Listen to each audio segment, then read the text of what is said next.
हाय बच्चों, आइए हम जानते हैं बैसाख पूर्णिमा का क्या महत्व है। बैसाख पूर्णिमा को हम गुरु पूर्णिमा तथा बुद्ध पूर्णिमा के रूप में मनाते हैं। बुद्ध पूर्णिमा यानी इस दिन भगवान बुद्ध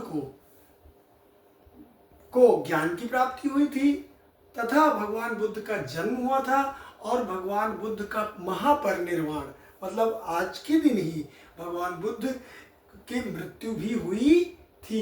आइए भगवान बुद्ध के बारे में हम जानते हैं। भगवान बुद्ध का जन्म हुआ था 563 ईसा पूर्व में हुआ था।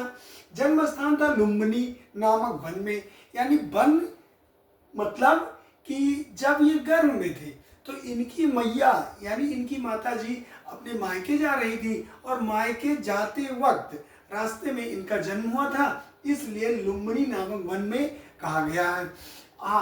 फिर इनके बचपन का नाम सिद्धार्थ। सोचिए भगवान बुद्ध के बचपन का नाम क्या था? सिद्धार्थ था। और आगे चल के सिद्धार्थ क्या बनते हैं? भगवान बुद्ध बनते हैं। इनके पिता का नाम शुद्धोधन तथा माता का नाम महामाया था। गुरु का नाम इनके विश्वामित्र था। ये किस वंश में इनका जन्म हुआ था? तो शाक्य वंश में इनका जन्म हुआ था। इनकी पत्नी का नाम यशोधरा था, पुत्र का नाम राहुल था। फिर इनका पालन पोषण, अब यहाँ एक और बात जुड़ जाती है, पालन पोषण यानी कि इनकी माता का जब इनका जन्म हुआ था उसके 7वें दिन ही इनकी माता की मृत्यु हो गई थी, तो इनका पालन पोषण इनकी मौसी प्रजापति गौतमी ने किया था। इनका विवाह 16 वर्ष की आयु में हो गया था। प्रथम उपदेश इन्होंने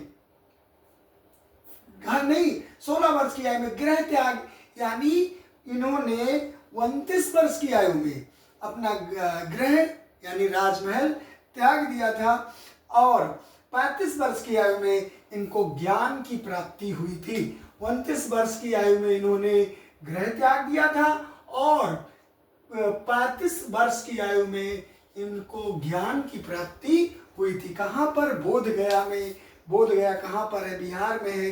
पीपल वृक्ष के नीचे इनको ज्ञान की प्राप्ति हुई थी। और इसको प्रथम उपदेश इन्होंने सारनाथ वाराणसी, यानी प्रथम उपदेश इन्होंने उत्तर प्रदेश में वाराणसी में दिया था, जिसको धर्म चक्र परिवर्तन कहते हैं। महापरिनिर्वाण मतलब इन्होंने अपना शरीर त्याग दिया था। कब? 80 वर्ष की आयु में। कब? 483 ईसा पूर्व। कहाँ पे? उत्तर प्रदेश के कुशीनगर जिले में। फिर आती है इनकी शिक्षाएं। इनकी 4 आर्य सत्य हैं। क्या है? दुख, अगर दुख हो रहा है तो उसका दुख का कारण क्या है और उस दुख का निवारण क्या है। और फिर चौथा है अष्टांगिक मार्ग। अष्टांगिक मार्ग कौन कौन से हैं? इनमें सम्यक दृष्टि होनी चाहिए, सम्यक दृष्टि, फिर सम्यक वाणी, फिर सम्यक कर्म और सम्यक आजीविका, सम्यक व्यायाम, सम्यक स्मृति और सम्यक समाधि। ये भगवान बुद्ध के अष्टांगिक मार्ग हैं। भगवान बुद्ध ने बौद्ध धर्म की स्थापना किया था, यानी बौद्ध धर्म के संस्थापक थे। बौद्ध धर्म के त्रिरत्न हैं। कौन कौन से? बुद्धम शरणम गच्छामि, धम्मम शरणम गच्छामि और संघम शरणम गच्छामि।